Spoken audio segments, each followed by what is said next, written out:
Dahil nga inutusan akong mamitas ng kardes ng aking ama, tara, samahan niyo akong mamitas ng kardes. Ito nga pala yung tanim namin dito sa aming farm. Sana Huwag niyo nang all. pansinin yung suot ko, talagang ganyan ako magsuot kapag nagpupunta ako dito sa aming farm. Sexy!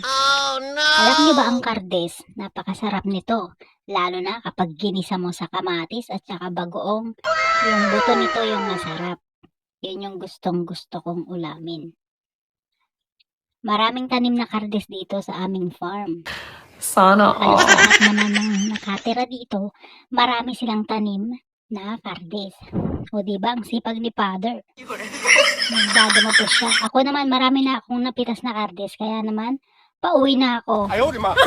Kung napanood mo ang video na ito hanggang dulo, baka naman pwede mong i-comment kung ano pa ang pwedeng luto dito sa kardes na ito. Para sa susunod, mailuto ko. At maraming salamat sa iyong panonood. Hanggang sa muli.